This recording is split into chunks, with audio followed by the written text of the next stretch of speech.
آئیے اب ہم بائنگ سینٹر کے بارے میں بات کرتے ہیں. جیسے پہلے بھی کئی مرتبہ بات ہوئی کہ آرگنائزیشن میں need, buying authority and ability to pay, یہ تین چیزیں ڈسٹریبیوٹ ہوئی ہوتی ہیں. ضروری نہیں کہ یہ تینوں چیزیں کسی ایک انڈیویجول کے پاس ہوں.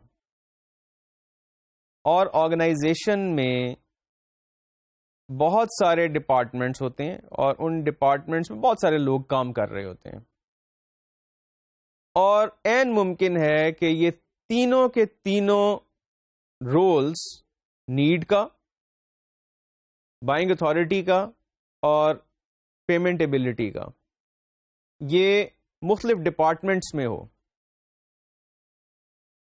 تو پرچیز ڈیسیژن میں جتنے بھی لوگ انوالوڈ ہوتے ہیں، فارملی یا انفارملی، وہ مل کر بائنگ سینٹر بناتے ہیں. اور یہ جو مختلف لوگ ہوتے ہیں ان کو ہم ممبرز آف بائنگ سینٹر کہتے ہیں.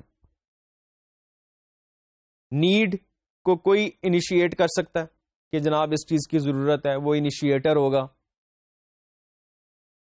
اس پروڈکٹ کو یوز ہو سکتا ہے کسی اور نے کرنا ہو، وہ اس کا یوزر ہوگا. اس کے لیے پے کوئی اور کرے گا، وہ اس کا اکنامک بائر ہوگا. اس کی ٹیکنیکل ایویلویشن کوئی اور کرے گا، وہ اس کا ٹیکنیکل بائر ہوگا. اس کے لیے ایڈوکیٹ یا اسپانسر اس کو کوئی کرے گا، وہ اس کا ایڈوکیٹ ہوگا. ایڈوکیٹ سے مراد یہ ہے کہ وہ اس بائنگ کو سپورٹ کرے گا. ان ادر ورڈز ہم یہ کہہ سکتے ہیں کہ یہ جو ڈفرینٹ انڈیویجولز ہوتے ہیں ایک آرگنائزیشن میں، ان کے ڈفرینٹ کنسرنز ہوتے ہیں،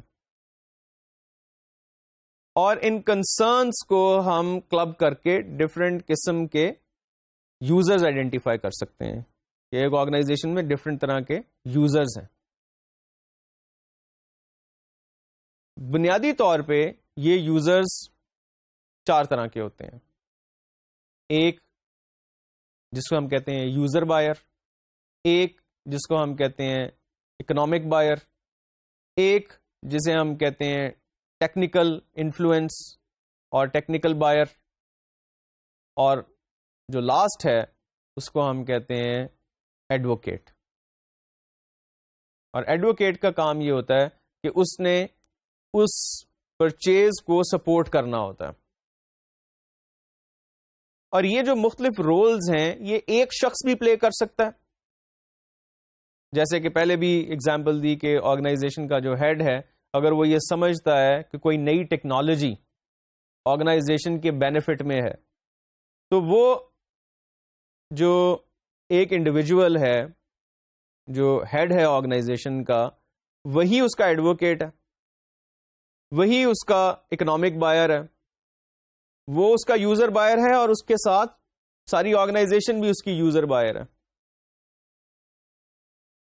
وہ خود اگر اس ٹیکنالوجی کی سپیریئرٹی سے کنونسڈ ہے تو وہ اس کا ٹیکنیکل انفلوئنس بھی ہے، اور اس کی جو ٹیم آف انجینئرز یا اس کے جو ساتھ ریسرچ اینڈ ڈیولپمنٹ کی ٹیم ہے، انجینئرز ہیں، وہ بھی اس کا ٹیکنیکل انفلوئنس ہو سکتے ہیں. لیکن سب سے بڑا جو اس کا رول یہاں پر ہے وہ ایڈوکیٹ کا ہے کہ the head of the organization is himself advocating that this particular new technology should be utilized, should be acquired by the organization, اور آرگنائزیشن میں تمام ڈپارٹمنٹس میں اس نئی ٹیکنالوجی کو امپلیمنٹ کیا جائے. وہ کوئی سافٹ ویئر بھی ہو سکتا ہے، کوئی بھی ٹیکنالوجی، کوئی اکوپمنٹ وغیرہ بھی ہو سکتا ہے. تو بائنگ سینٹر میں جو ممبرز ہیں وہ مارکیٹنگ سے ہو سکتے ہیں، وہ مینوفیکچرنگ سے ہو سکتے ہیں، وہ ریسرچ اینڈ ڈیولپمنٹ سے ہو سکتے ہیں، وہ جنرل مینجمنٹ یا ٹاپ مینجمنٹ سے بھی ہو سکتے ہیں، اور پرچیزنگ ڈپارٹمنٹ سے بھی ہو سکتے ہیں. بائنگ سینٹر میں جنرل مینجمنٹ یا ٹاپ مینجمنٹ کی انوالومنٹ صرف اس صورت میں ہوتی ہے جب کوئی بہت اسٹریٹجک بائنگ ڈیسیژن لینا ہو, کوئی کرٹیکل بائنگ ڈیسیژن لینا ہو جس کا امپیکٹ پوری آرگنائزیشن پر ہو, جیسے میں نے پہلے آپ کو ایگزامپل دی. ورنہ روٹین کے ٹاسکس کے لیے نارملی جو کنسرن ڈپارٹمنٹ اور پرچیزنگ ڈپارٹمنٹ یہ انوالوڈ ہوتے ہیں. اگر کہیں پہ کوئی نئی پروڈکٹ ہے, کوئی ریسرچ اینڈ ڈیولپمنٹ ہو رہی ہے, تو وہاں پر ریسرچ اینڈ ڈیولپمنٹ کی انوالومنٹ بھی ہو جاتی ہے.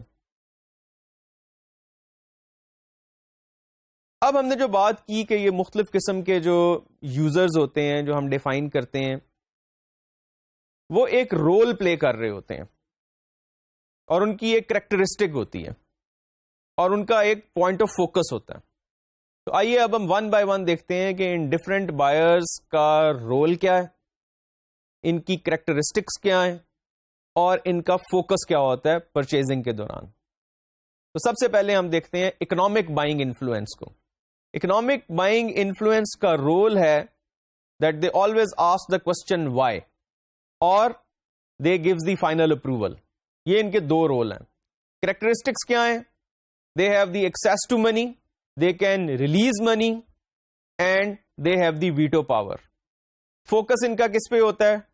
ٹوٹل آرگنائزیشن پر, باٹم لائن پر. باٹم لائن سے مراد ہے کمپنی کی پروفیٹیبلٹی یا کیا ویلیو ملے گی, اور فیوچر پر. تو یہ ہم نے دیکھا کہ اکنامک یوزر انفلوئنس سب سے زیادہ اہم ہے, کیونکہ یہاں سے ہمیں اپروول ملنی ہے اور انہوں نے ہم سے یہ پوچھنا ہے کہ اس کی ضرورت کیوں ہے, اس ضرورت کو جسٹیفائی کرنا پڑے گا. تو اس جسٹیفیکیشن کے لیے ہم جو سیلرز ہیں یا جو سیلز پرسن ہیں ان کے لیے بہت ضروری ہے کہ انہیں یہ معلوم ہو کہ کون سے وہ لوگ ہیں آرگنائزیشن میں جو کہ اکنامک بائر انفلوئنس رکھتے ہیں, کیونکہ ان کے پاس ویٹو پاور ہوتی ہے. اگر انہوں نے نہ کہہ دیا تو پھر آپ کچھ بھی کر لیں, آپ پروڈکٹ سیل نہیں کر سکتے. اس لیے ان کو کنونس کرنا ضروری ہے. اور پھر انہوں نے آرگنائزیشن کی پروفیٹیبلٹی اور باٹم لائن کو دیکھنا ہے. انہوں نے یہ دیکھنا ہے کہ یہ جو خرچہ کیا جا رہا ہے یہ یوز لیس تو نہیں ہے, اس کی کیا ویلیو ہے. اور پھر انہوں نے فیوچر کو بھی دیکھنا ہے اور اس کا امپیکٹ ٹوٹل آرگنائزیشن پہ دیکھنا ہے کہ ایک ڈپارٹمنٹ اگر کوئی چیز یہ لے گا تو دوسرا ڈپارٹمنٹ بھی مانگے گا, تو کیا جسٹیفائی ہو سکتا ہے کہ اس ڈپارٹمنٹ کو کیوں ضرورت ہے اور دوسرے ڈپارٹمنٹ کو کیوں ضرورت نہیں ہے. بہت ساری پروڈکٹ آرگنائزیشنز میں ایسی ہوتی ہیں جو اگر آپ امپلائیز کو ایک امپلائی کو دیں تو پھر دوسرا امپلائی کہتا ہے جی کہ مجھے بھی چاہیے. اس لیے یہ ایک اہم سوال ہوتا ہے کہ اکنامک بائر کو اس کے تمام کنسرنز کے ساتھ کنونس کیا جائے. اس کے بعد جو دوسرا ہے وہ یوزر بائر انفلوئنس ہے. آئیے دیکھتے ہیں کہ یوزر بائر انفلوئنس کے کیا کریکٹرسٹکس ہیں. سب سے پہلے ان کا رول ہے to decide on how a purchase will affect job performance, یعنی کہ جاب پرفارمنس کو کس طریقے سے یہ پرچیز افیکٹ کرے گی. جو بھی ہم اکوپمنٹ خرید رہے ہیں وہ جاب کو کس طرح سے افیکٹ کرے گا. اس کے جو کریکٹرسٹکس ہیں یوزر بائر کے وہ ہوتے ہیں امپلیمنٹیشن اورینٹڈ اور سپروائز پروڈکٹ اور سروس, کہ پروڈکٹ کا یوز اور اس کا یوز کی سپرویژن اس کو دیکھتے ہیں, اور ان کا فوکس ہوتا ہے tactical in nature not strategic in nature, اور فوکس ان کا ہوتا ہے on the job to be performed. یعنی کہ یوزر بائر بنیادی طور پر ہیلپ کرتا ہے صحیح پروڈکٹ کی اسپیسیفیکیشنز اور چوائس پر, کہ یہ والی پروڈکٹ ایکس پروڈکٹ وائی کی نسبت زیادہ بہتر طریقے سے پرفارم کرتی ہے. اس کو ہینڈل کرنا آسان ہو سکتا ہے, وہ زیادہ ڈیوریبل ہو سکتی ہے, وہ زیادہ کنوینئنٹ ہو سکتی ہے, وہ زیادہ افیکٹو ہو سکتی ہے. تو جاب پرفارمنس کو جب فوکس کیا جاتا ہے تو وہاں پر جس شخص نے اس پروڈکٹ کو یوز کرنا ہے وہ اہم ہو جاتا ہے. اور اگر دو پروڈکٹس کا کمپیریزن کیا جا رہا ہو اور ان میں اگر یوزر یہ کہے کہ یہ والی پروڈکٹ زیادہ بہتر ہے اس لیے کہ اس سے میرا کام زیادہ بہتر ہوتا ہے, میری کام زیادہ افیکٹو ہوتا ہے اور زیادہ ایفیشینٹ ہوتا ہے, تو اس پروڈکٹ کو پریفر کیا جائے گا. اور یوزر کسی ایک پروڈکٹ کے مختلف ڈپارٹمنٹس کے لوگ ہو سکتے ہیں اور ڈفرینٹ لیولز کے لوگ ہو سکتے ہیں.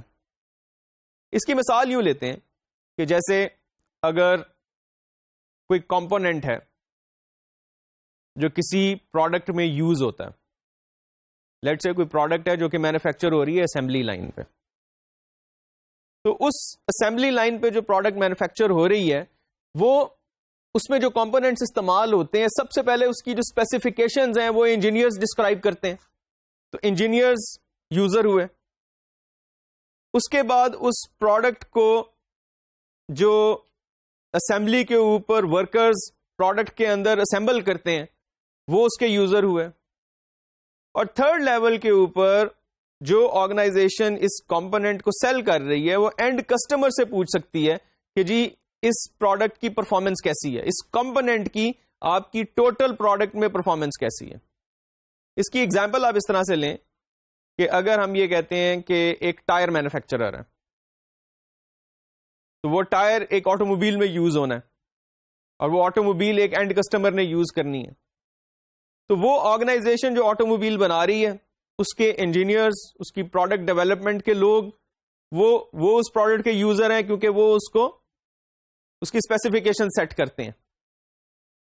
اس کے بعد جو لوگ اس کی فٹمنٹ کرتے ہیں اسمبلی لائن کے اوپر، جو ورکرز ہیں وہ بھی اس کے یوزرز ہیں کیونکہ وہ اس کو جب فٹ کر رہے ہیں تو ان کو پتا ہے کہ اس کی فٹمنٹ آسان ہے اور اس میں کوئی پرابلمز نہیں ہے کسی قسم کے. اور فائنلی جو یوزر اس پروڈکٹ کو یوز کر رہا ہے، جب وہ اس کو استعمال کر رہا ہے تو اس کی پرفارمنس اور اس کی رننگ اور اس کی ویئر اینڈ ٹیئر، وہ ساری چیزیں اینڈ کنزیومرز جو ہیں وہ ایویلویٹ کر رہے ہیں.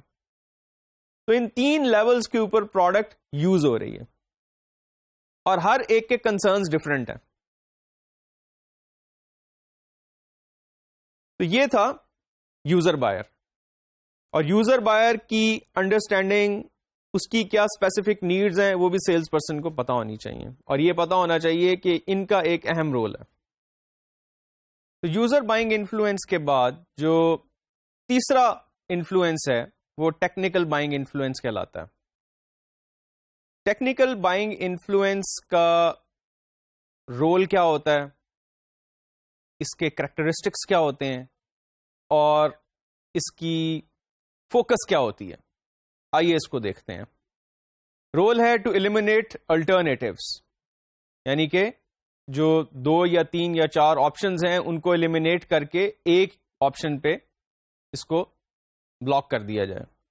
اور ٹو ریکمینڈ، کریکٹرسٹکس اس کے کیا ہیں، focuses on quantifiable aspect of product and service, یعنی کہ اس کی اسپیسیفکیشنز کو ڈسکرائب کریں. They act as gatekeepers and most importantly they can only say no not yes, یعنی کہ یہ کہیں گے کہ یہ پروڈکٹ نہیں لے سکتے کیونکہ یہ اسپیسیفکیشنز کو میچ نہیں کر سکتے.